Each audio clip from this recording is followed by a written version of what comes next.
So we're trying to get it prepped for tomatoes. We start our tomatoes somewhere around 6 to 8 weeks early. I probably would have done them, prepped it about a week or two ago, but we had a hard freeze coming through.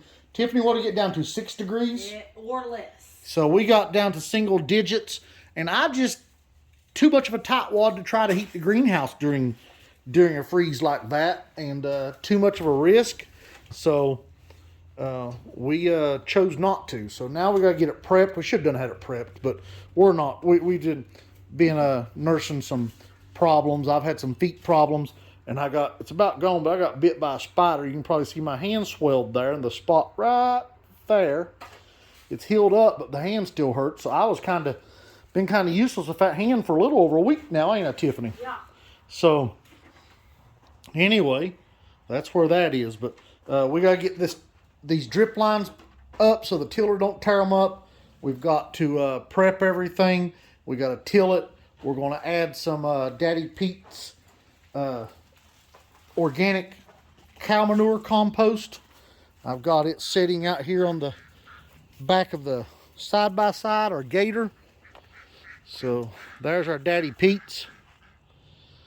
So we're going to put that in there. May need a few more bags, but that's what we'll amend into here.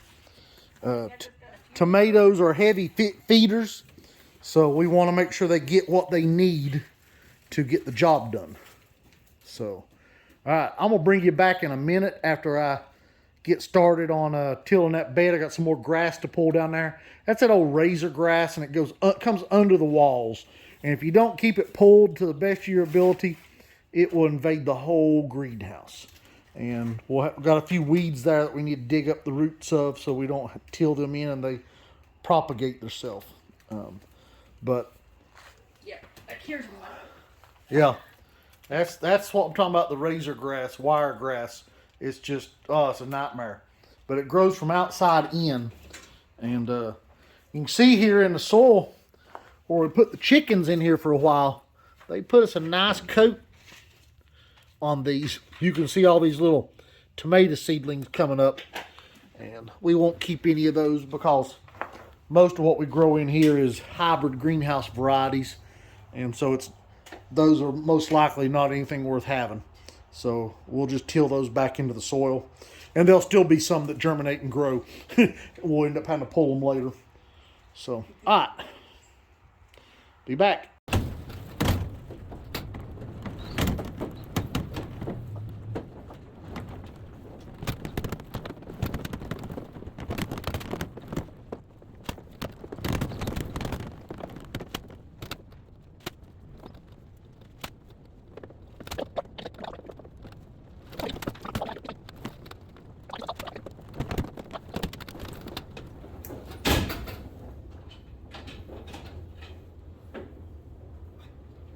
Started tilling on this the other night and getting everything ready.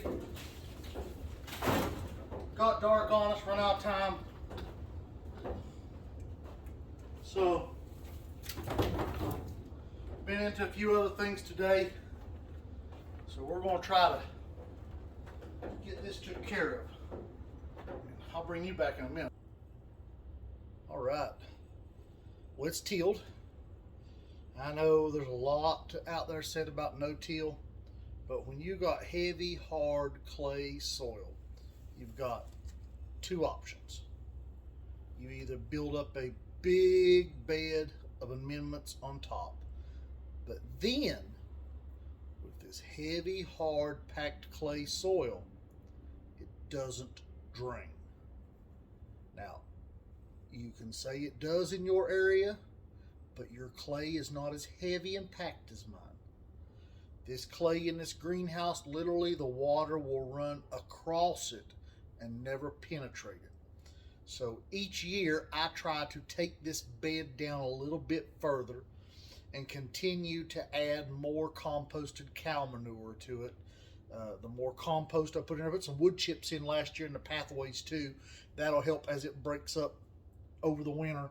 When we till it in, it'll help to break down the paths in here. So what we've done, let me just tip you over here and let you see. So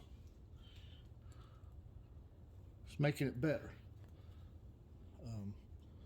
There's spots that when I till, the tiller just bounces off of it. It's so hard.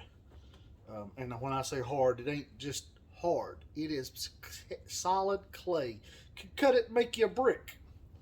But this continues to help every year. So what we're going to do in here is plant 2 double rows of tomatoes. Now what I've done before traditionally is 1 double row down the middle, and I put a small row on this side of the greenhouse of tomatoes, and then I usually grew peppers or cucumbers on this side. Well, this year we're changing our setup, and so this is going to be roughly 4 varieties of greenhouse tomatoes. That's what all we grow in here is greenhouse varieties. So I've got the Mar Noir, I've got Gin Fizz, and I've got Carolina right now. So those are the 3 I'm going to plant. I also have Big Dina that needs to go in here. And I may have 1 other variety.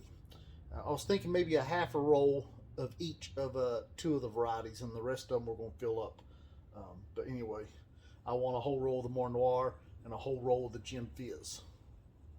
So I'm going to get some compost put down, build a bed here, get my rake. I'll bring you back and show it to you in a minute. All right, I enlisted some help. I've got a hand that's hurt from a spider bite, and I've got loaded and full of enough cow manure today for it to be sore. So, Tiffany, say hi to everybody. Hi. I've got Tiffany helping spread this, and I'm trying to shape the beds a little bit. It don't have to be perfect. And we will come back and put some wood chips in between the rows. The wood chips are good for a couple of things. They help keep the soil moist. They help keep the pathway from being a mud hole. As I mentioned earlier in the video, this hard packed clay soil is really tough. It is tough to deal with. We have to till, but we continue to build this up, so it's getting better every year. So the water don't drain, so the pathways get soaking wet when you're running the drip. But with the compost that we continue to add, it makes it a little bit better. But we put the wood chips in the middle to raise it up. But also, putting the wood chips in the middle helps hold your bed, the shape of your bed. Because the beds want to naturally continue to flatten out. And when we put the wood chips out there, the wood chips act as a border to help your beds hold their shape. You know, it don't do no good to put all this wonderful compost in here if it all ends up in the pathway. It's just kind of pointless.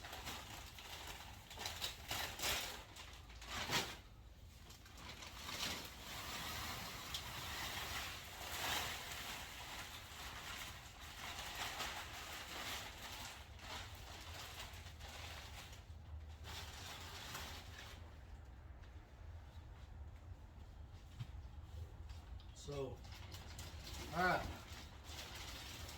we will come back in a minute. Stop recording.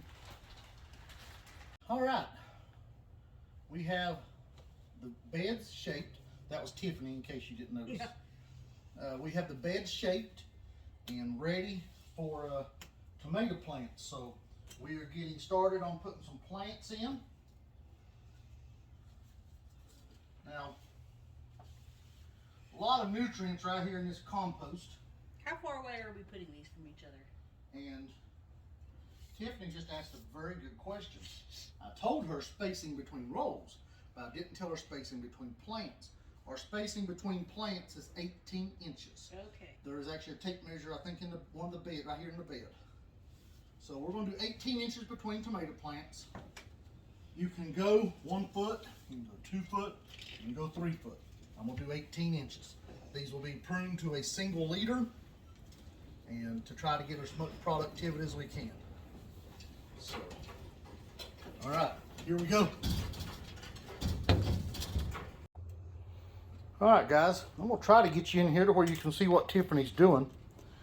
She is planting the tomato plant, obviously, and she's putting it just as deep as she can get it, so them roots will dig in real good.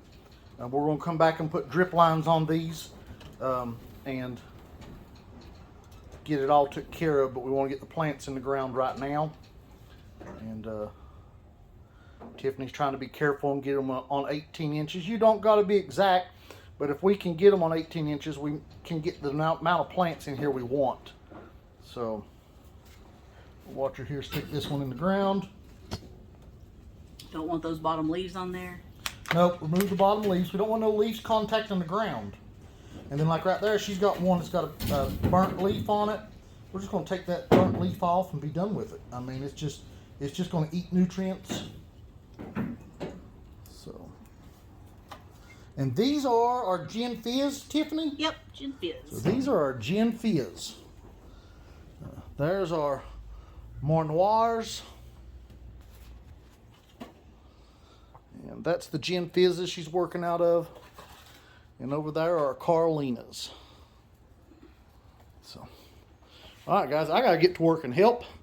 So I'm going to set you all up down here where you can watch what's going on.